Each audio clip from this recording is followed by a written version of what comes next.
নমস্কার বন্ধুরা, বিজলি Bengali cooking থেকে সবাইকে স্বাগত। আশা করি সবাই ভালো আছো, সুস্থ আছে। আমিও ভালো আছি, তাই চলে আসলাম আজকে তোমাদের সামনে রেসিপি নিয়ে।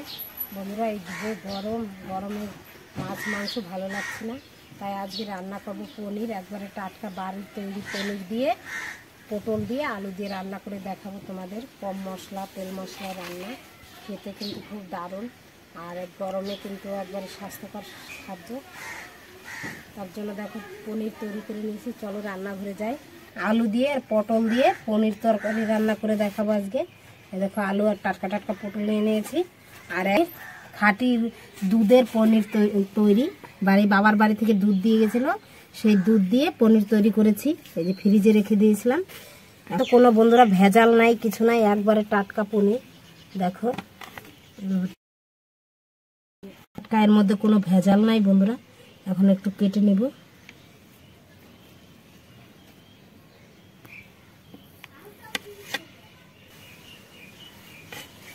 দেখো কেটে নিয়েছি কত সুন্দর করে।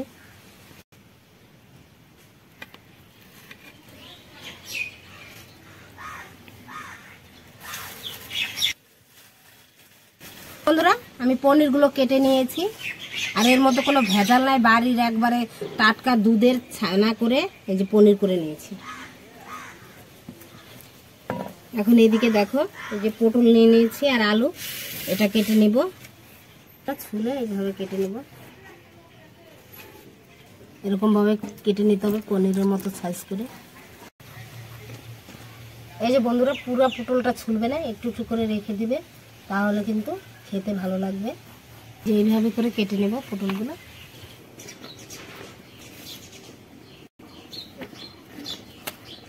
এই যে বন্ধুরা কেটে নিয়েছি, দেখো কেটে এখন ধুয়ে নিয়ে আসছি দেখো পরিষ্কার করে। এখন একটু বেটে নেব। এই যে আদা বাটবো আর কয়েকটা কাঁচা লঙ্কা বেটে নেব।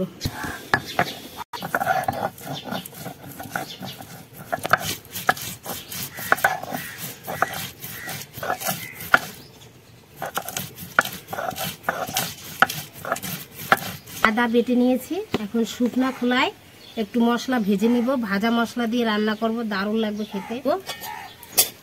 দু তিনটা এই যে কাঁঠাল দিলাম বন্ধুরা। ভাজা মশলা দিয়ে পনিরের তরকারি রান্না করলে, মানে আলু পটল আর পনির রান্না করলে একবারে অনুষ্ঠান বারের মতো খেতে লাগবে। এই যে কয়েকটা ধনে দিলাম বন্ধুরা, জিরা দিয়ে দিচ্ছি।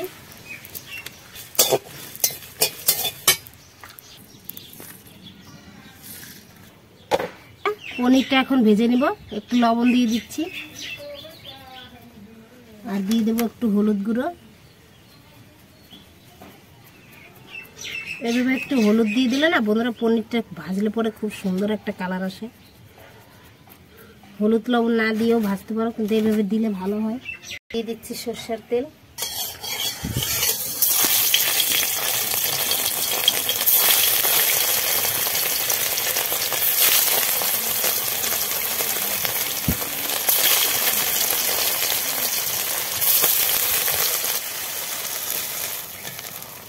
আমি কিন্তু খুব ভালো তেল দিয়ে দিব, একটু ভেজে নেব। সামান্য দিয়ে দিচ্ছি হলুদ গুঁড়ো, সামান্য দিয়ে দেবো লবণ।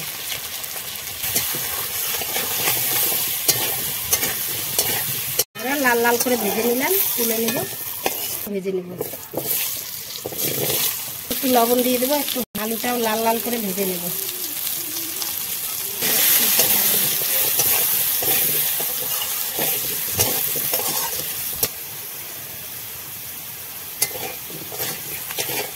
আলুটাও ভেজে নিলাম লাল লাল করে। দেখো এই যে আলু আর পটলটা ভেজে নিলাম। এই তেলের মধ্যে আর একটু তেল দিয়ে দিব,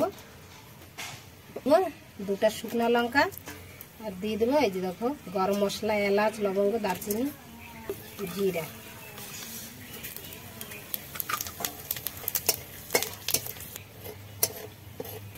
এই যে বন্ধুরা, এখন এই দিয়ে দেবো কাঁচা লঙ্কা আর আদা বাটা।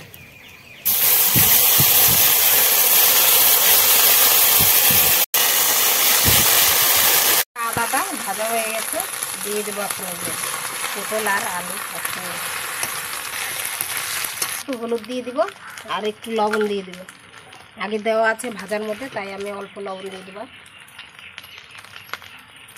দিয়ে এখন আবার ভালো করে কষিয়ে নেব। এই যে বন্ধুরা দেখো কষানো হয়ে গেছে, এখন দিয়ে দেবো জল। ভাজা মশলাটা এখন বেটে নেব।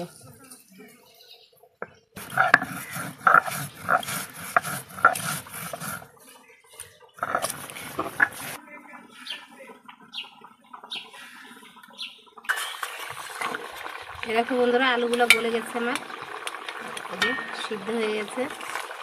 এখন দিয়ে দেবো পনিরগুলো।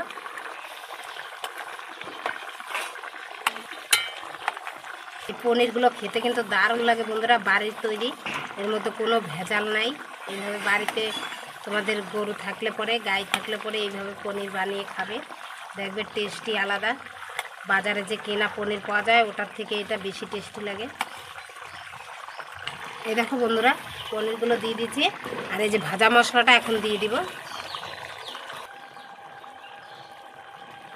বন্ধুরা হয়ে গেছে দেখো, এখন নামিয়ে নিব।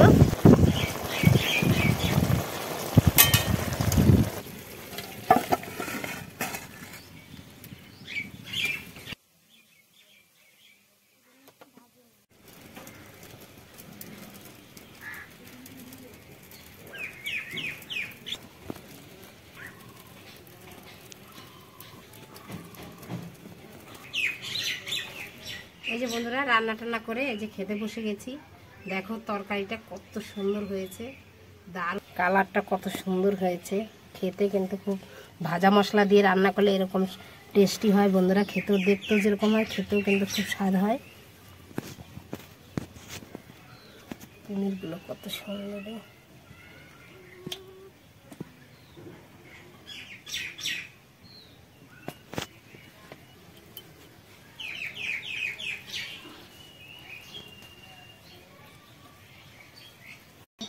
বলে গেছে।